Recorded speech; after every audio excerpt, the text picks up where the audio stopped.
Hi guys.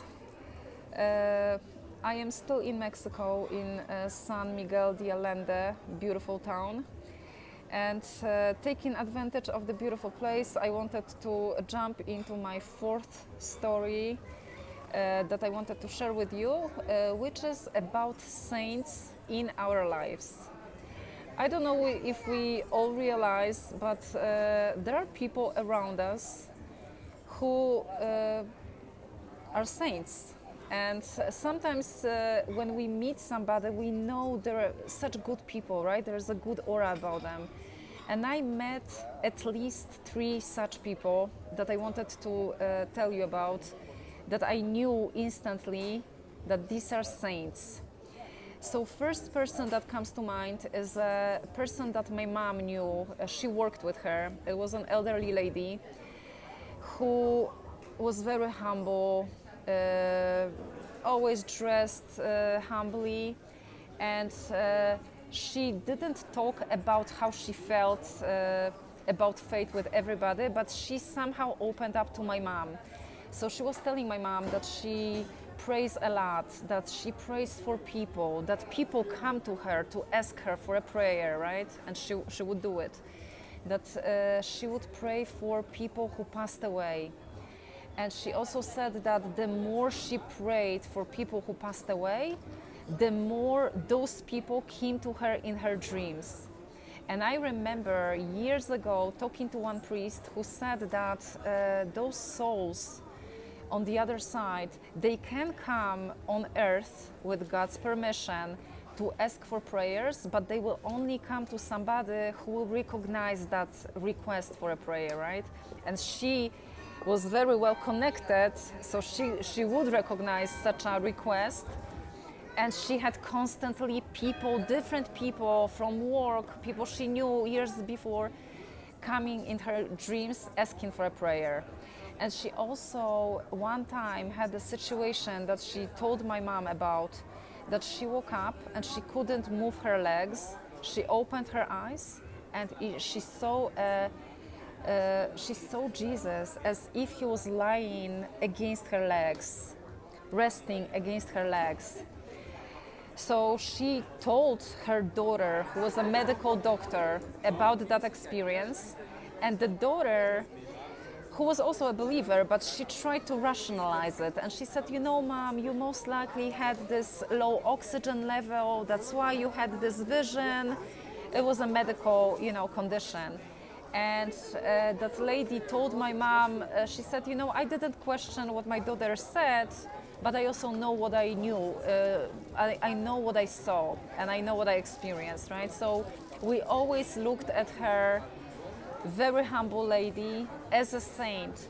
And let me also add, this lady who we considered saint, she was also very critical of certain priests, like those priests who she considered living above the standard that priests should live, right? Like living in excess wealth, driving good cars, and she felt guilty about being critical of priests, but she said, I cannot help it, that's how I see it. So she was also very reasonable and very critical, but she had this instinct, and I consider her a saint.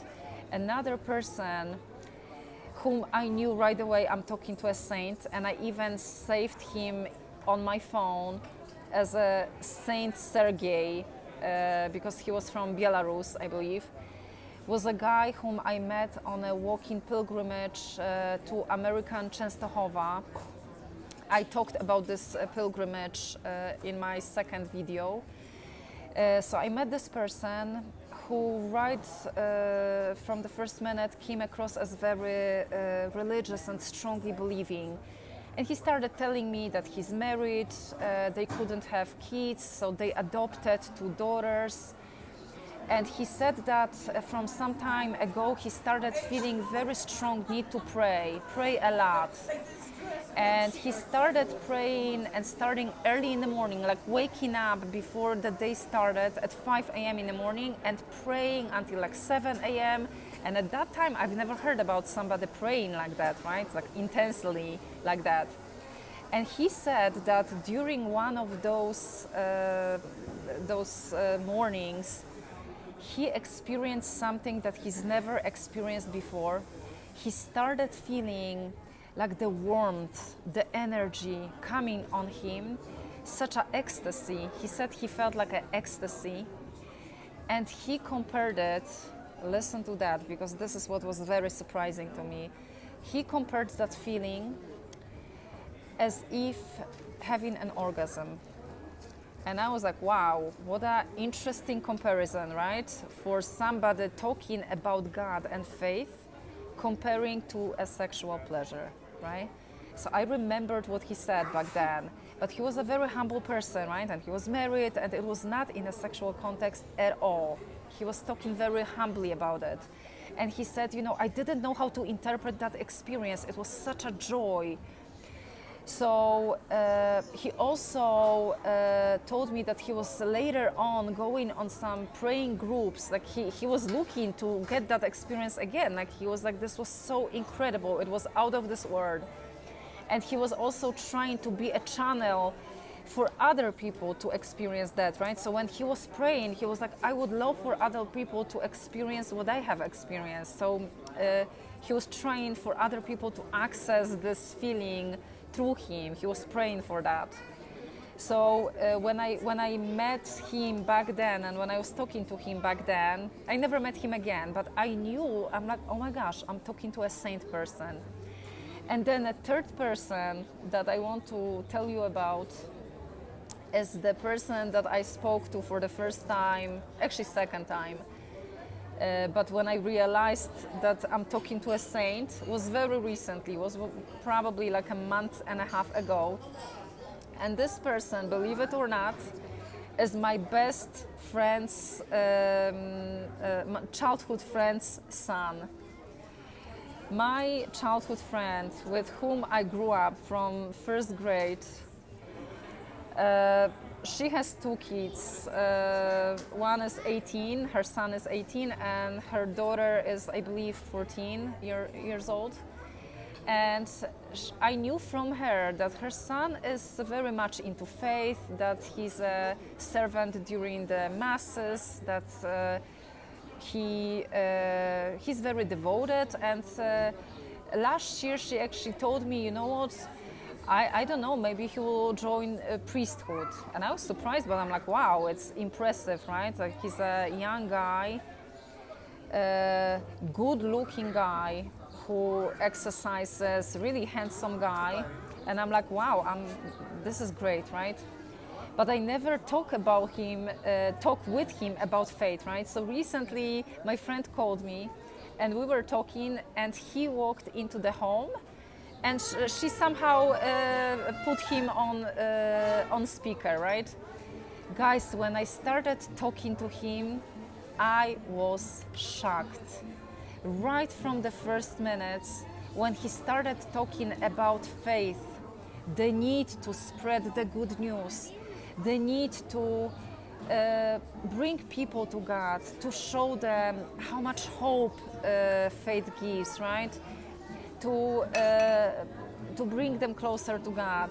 How he talked about this experience of, I don't know how to translate it into English, of kind of like a falling asleep into spirit. There's something like that. When people pray, sometimes they would just, their legs kind of become soft, and people softly just like fall on the ground, right? I've seen one person have that experience before, but I know about this experience, and he said that he did experience that, and he prayed for God to use it as a testimony for other people who would see him fall on the ground in the church.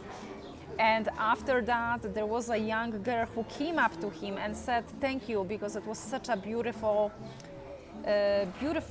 thing for me to see, to witness, right? And he kept talking about the Bible. He reads the Bible. He won the Bible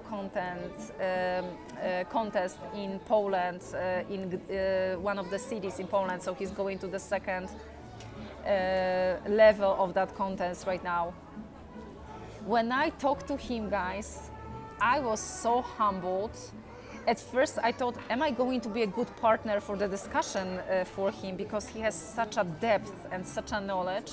But I knew right away, I'm talking to a saint. He was asking God to be a vessel in others people's lives. So, and I told him that. I told him, I'm like, I consider you saint. And I told my friend, I'm like, you guys have, your son is saint. So I wanted to share with you about at least those three people that I knew they were saints. I'm pretty sure there were more, but I strongly believe that there are people who are saints around us, and they don't have to be locked up somewhere in the cloister on the mountain, or be somewhere far away from us. Saints are regular people. Those might be people who we meet, at work, at school, somewhere on the street, and they have such a connection to God and such an understanding of the higher powers, that they're really saints. So I wanted with this video give attention to those great people around us, and also bring it to your attention that you might also know some saints around you as well. So yeah, that's my third topic with accent on faith, and I wanted to record it here in front of this beautiful church where there's a lot of statues of saints. So yeah, cheers from San Miguel de Allende, and talk to you soon. Until next one, bye.